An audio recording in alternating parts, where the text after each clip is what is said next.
তীব্র দহনে রক্তের সংকট কিছুটা মেটাতে নবদ্বীপ ব্লাড ব্যাংকে রক্তদান শিবিরের আয়োজন। রক্তের বন্ধনে আমরা কৃষ্ণনগরবাসী সামাজিক গণমাধ্যম গোষ্ঠীর বুধবার নবদ্বীপ হাসপাতাল ব্লাড ব্যাংক ভবনে এক স্বেচ্ছায় রক্তদান শিবিরে অংশ নেন সংগঠনের সদস্যরা।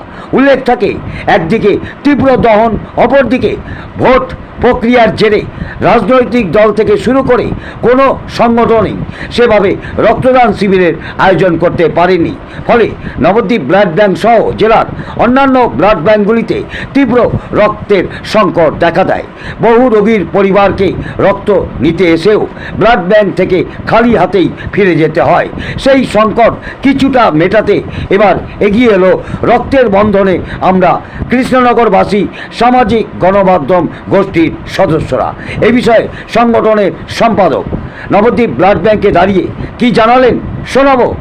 এই মুহূর্তে রক্তের প্রবল সংকট, কোনো ব্লাড ব্যাংকে গেলে রক্ত পাওয়া যাচ্ছে না। আমরা প্রতিদিন খবর পাচ্ছি প্রচুর পেশেন্ট পার্টি এসে তারা ঘুরে যাচ্ছে রক্তের জন্য, একেবারেই রক্ত নেই বলতে গেলে। ব্লাড ব্যাংকগুলো রক্ত শূন্য।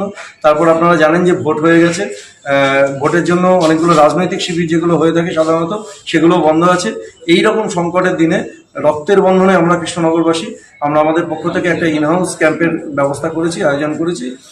সেখানে সহযোগিতার হাত বাড়িয়ে দিয়েছে আমাদের Nabadwip blood bank. Nabadwip blood ব্যাংকে আমরা এই মুহূর্তে আমাদের 16 নম্বর মনে হয় চলছে। আমরা ছোট ছোট করে চেষ্টা করছি। আমরা এর আগেও একটা 173 ক্যাম্প করেছি আর কি, 173 রক্তদাতা নিয়ে।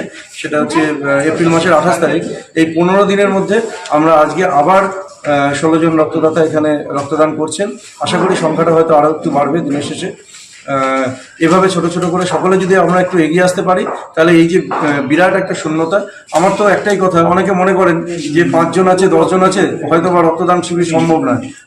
আমরা এটুকু দেখিয়ে দিলাম, এই দৃষ্টান্তটা আপনারা দেখে রাখুন যে 10-15 জন হলেও সেই 10-15 জনে কিছুটা সংকট তো মেটে। শুভঙ্কর ব্যানার্জি, আপনি সংগঠনে সম্পাদক।